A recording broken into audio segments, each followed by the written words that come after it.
Okay, so ito yung ating tabletop L shape. Ito yung requirements natin na gawin, no? So as you see, hindi pa to gawa, ginagawa pa. So yan yung itsura. So i-discuss ko bakit ganito ang itsura ng ating tabletop L shape. So una, ito lagayan ito ng electric fryer. Electric fryer, which is dito siya sa harap para alam ng tao, may aabangan sila, may niluluto yung ating stuff. Tapos ang kulang lang nito, pipicturean ko to pag matapos na, meron tong nakalagay na glass, yung fryer natin, which is transparent glass. Ang purpose, di matalsikan yung ating customer. At saka tinted siya, semi-tinted, parang yung sasakyan na yan, para hindi rin makita yung kulay ng ating mantika. Tapos yun, dito din. So yan, naka-angle siya ganyan, naka-cube. Tapos dito naman, ang sukat pala nito is 60 ang sukat ng kanyang lapad. Tapos ang kanyang distance naman from ang 60 by 60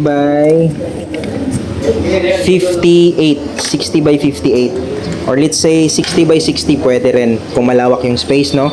Pero kung hindi masyadong malawak yung space, pwede natin siyang gawing 60, hindi na natin pwedeng i-adjust, pero ito pwede itong i-adjust up to 60 by 50 pwede rin, okay?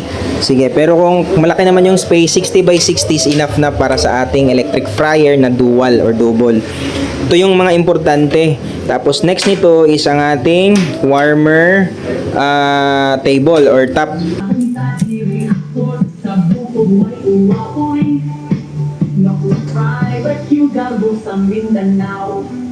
So yung warmer table naman or top, important dito is nasa 100 yung sukat. Tignan nyo ha, 100. So 100 yung sukat niya.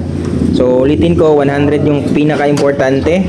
100 yung sukat nito, ang haba. Tapos ang lawak naman, pwede tayong 100 by 60. Okay, so same lang ang lawak dito sa ating electric fryer. So dito yan banda. Tapos dito naman sa ilalim, dito yung ating countertop.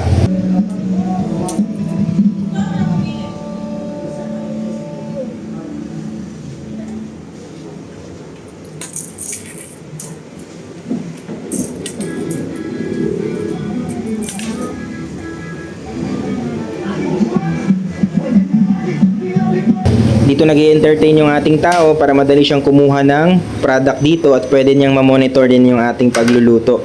So dito naman, important dito is ang lawak ng ating cash drawer is nasa 17. Tignan niyo, 17 yung lawak. Tapos ang height naman is nasa 5 or 5 or 13 pala kung dito tayo nakabase dito sa maliit. Okay, 13 ang tawag dito, cm. Okay, tapos yung haba naman, ito yung pinakamaliit kasi pinaliitan namin. Dito naman is 45. Yun, 45. Pero pwede nyo itong gawing 50. Ulitin ko, pwede gawing 50 kung malawak yung inyong tindahan. 50 or 60. Pwede siya. Pero dito, since maliit lang yung pwesto, hindi siya ganun kalawak, ang haba lang niya is around anong haba nito? 6 feet. Ano pala? Nasa 8 feet lang ito. So, 8 feet. So, yun. Kaya kailangan maliit to para makasave ng space. May daanan pa ng customer papunta dun sa dine-in.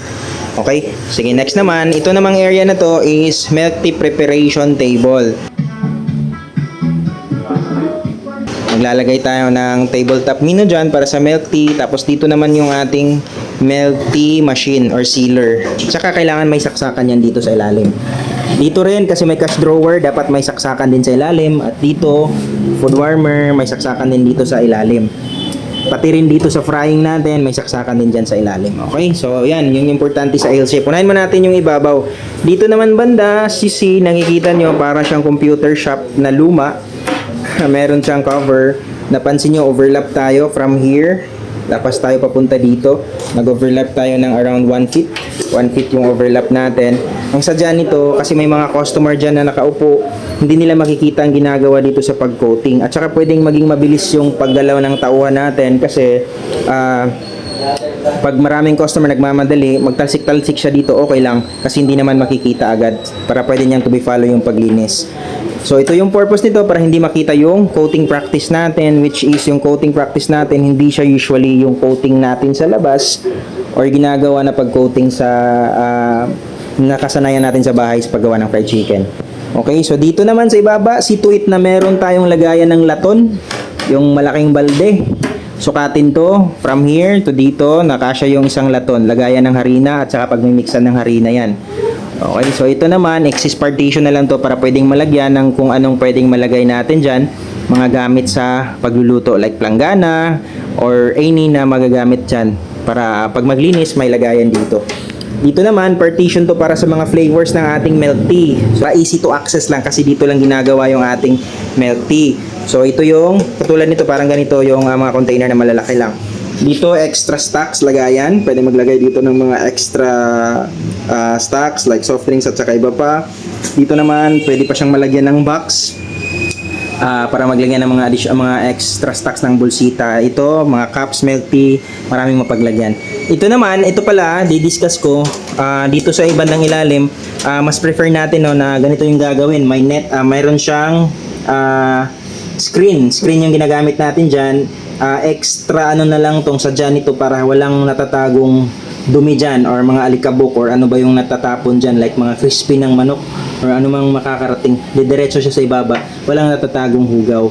Dito naman sa kabila, mapaglalagyan pa ng gasol at saka gamit sa frying like container for oil. At saka add ko na lang, hindi pa to natapos, ito tinanggal namin. Dito siya ilagay kasi pag hihilain to parang extra table to extension table. Pag hila dyan hanggang dito, extension table siya para kung nagko-coat yung tagapagluto natin, meron siyang mapaglalagyan ng kanyang basin. So, maiiwasan natin niya matapon yung manok dyan sa in kaso magkamali siya. So, at least may extended table. Ang drawer na lumalabas para extended table. So, hindi pa to nagawa. So, advance ko na lang. So, hihilain siya extended table para may mapaglalagyan. Natatago naman ulit para malawak yung space. Okay, so yun lang. Yun lang. Tapos dito banda, dito kami gagawa ng sink. Wala pang sink ngayon kasi gagawan pa ng daanan ng tubig dyan. Yan yung kung saan yung coating area. Mas maganda nandito lang din yung sink natin.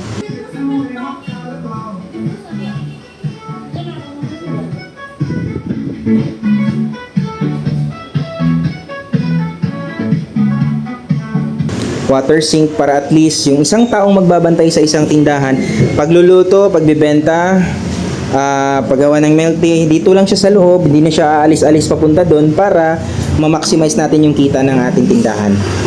Okay, so dito naman banda yung menu natin, nakadepende sa lawak ng store, depende sa anong lagay na menu mo dyan. Pwedeng menu na isang buo, pwede rin pa isa-isa ipikit natin. Okay, so yun lang mga important details na ginawa natin. Ito naman, ang height nito from the table, from dito sa table, galing dito papunta sa taas, 70 yung height niya. Galing dito papunta dyan. Okay? Yan yung sadya nito. Tapos yung ito namang table pala, nasa 95 yung height. 95 yung height nito galing sa pinakaibaba papunta sa ibabaw. 95. Para may reference kayo, 95. Dito naman, from 95 sa ibabaw, nag-down tayo dito sa fryer ng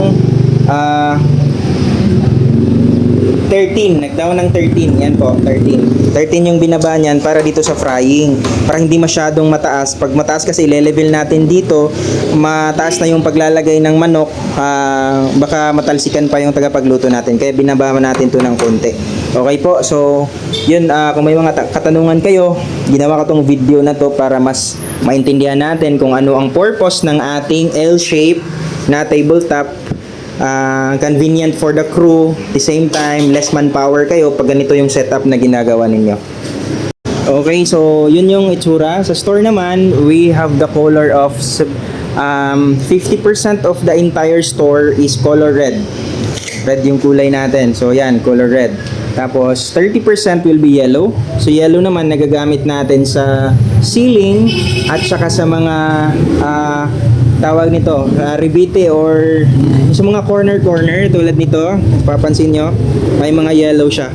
Hindi pa kasi to tapos sa pagpipinta, pero advance ko na lang sasabihin sa inyo ano yung mga saan. Yan, may yellow siya sa ilalim. Sukat na. Pilagay sukat na to, ani? Kana, do? Quattro? Abot siya 4? 10. 10 yung ano natin. Sukat ng dito. Same din sa ibabaw. Magkakaroon pa ng yellow dito. 10 din. Kung gaano ka yung line. Ang tawag ng... So, tawag ng linya? Molding line? Molding line. Yan. 10 po. Dire. Ito namang ano natin. 4 inches na, di ba? 4 inches yung kulay ng ating signature kulay na blue, TikTok blue at saka TikTok pink. So as you see, so yan kanina, 50% red, 30% yellow, yung mga bukog-bukog or yung mga corner-corner, lalagyan natin ng yellow as an accent. Tapos hindi pwedeng mawala tong ating kulay na blue and pink kasi ito yung nagiging signature color ni Nok Nok, na makikilala siyang Nok Nok. Hindi siya Arby's, hindi siya Jollibee, hindi rin siya ibang brand, kundi Nok Nok. Kasi yun, dito sa labas hindi pa to tapos eh. Kaya wala pa masyado dito, dinidiscuss ko lang. So yun, may mga corner na yellow. Ito kukulayan pa to ng red, tsaka mayroon din tong yellow sa ibaba, and mayroon din tong mga corner na kulay yellow. So yun lang. May mga katanungan kayo sa pag-build ng store, tanong nyo lang. At least tong video na to will guide you kung ano yung magiging template sa loob ng tindahan ni Nok Nok.